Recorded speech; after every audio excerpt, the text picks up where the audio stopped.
Bonjour, nous sommes avec Gilles Braun, le nouveau, enfin c'est le premier délégué, le premier délégué à la protection des données au ministère de l'Éducation nationale. Donc c'est un gros chantier qui démarre pour le ministère. Oui, on peut dire ça comme ça. Depuis le 25 mai, pour ceux qui connaissent un peu les textes aujourd'hui, depuis le 25 mai dernier, le RGPD, le Règlement général de la protection des données, un règlement européen, est mis en œuvre. Il a été suivi de complément de la loi informatique relative à l'informatique aux fichiers et aux libertés. Donc on est dans un nouvel environnement juridique pour prendre en compte qui nous oblige à un certain nombre de démarches depuis cette date et qui toutes sont orientées vers une meilleure protection des données, en particulier pour l'éducation nationale, des données récoltées et disons, traitées des élèves, de leurs familles, des enseignants et des personnels administratifs. Alors on a vu sur cette table ronde que la RGPD, ça peut être une contrainte, mais aussi une opportunité. Certains industriels se posaient des questions, tout le monde se pose des questions, les familles, les enseignants. J'imagine qu'il y a un schéma qui va être mis en œuvre au niveau du ministère pour que ça descende dans les académies, une organisation par rapport à ça. C'est une nouvelle culture, c'est une culture de la protection des données.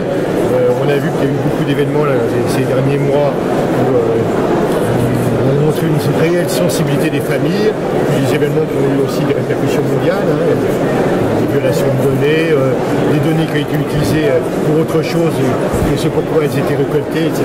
Donc on est vraiment dans un contexte de sensibilisation. Donc je ne le prends pas comme une nouvelle contrainte, je considère que c'est plutôt une nouvelle opportunité. On a des outils juridiques qui permettent à tous, à vous, à toi, à tout le monde, d'être protégés, que ces données soient protégées et surtout que chacun soit informé de ce que l'on fait des données. Donc il y a une transparence, c'est quand même le principe de la démocratie, transparence des actions qui sont faites sur ces données.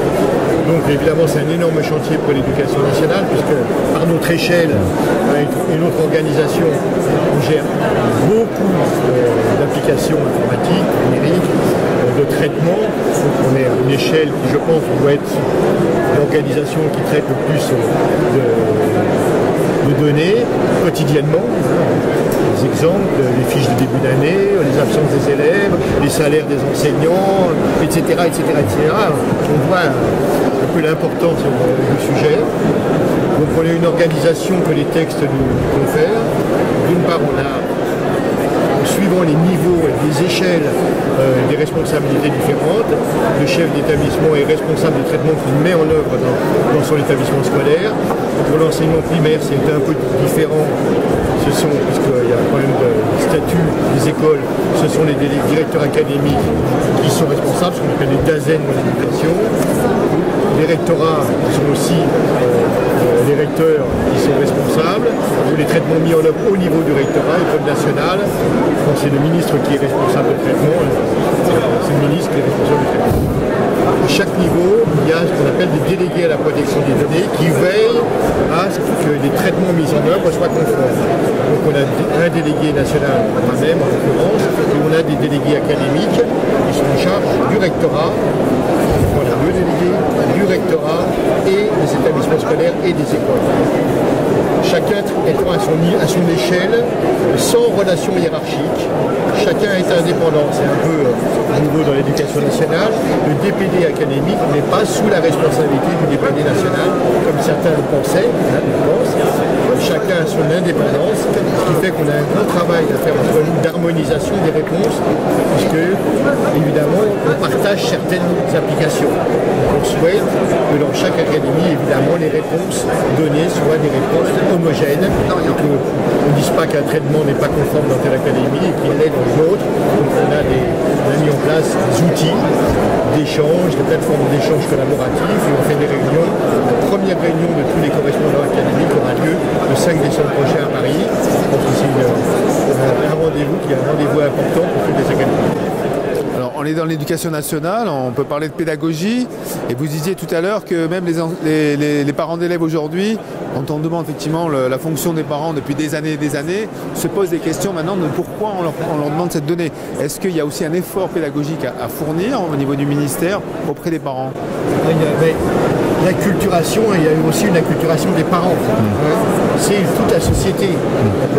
Les parents sont inquiets parce qu'ils disent comme nous tous, qui consomment les vols de données, parents, les journaux, et qui voient qu'il y a des problèmes avec ces données. Certaines données, c'est du marketing. Ils s'aperçoivent que quand ils vont sur un site donné, le lendemain sur un autre site, on leur fait de la publicité. Bon, ce sont des boîtes noires qui ne comprennent pas. Et si vous interrogez personne, ils ne comprennent pas ce qui se passe. Donc, on leur demande s'ils acceptent un cookie. La plupart ne savent pas ce que c'est qu'un cookie.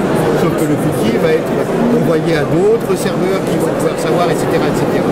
Donc, tout ce travail d'information, de formation, d'acculturation, il est indispensable.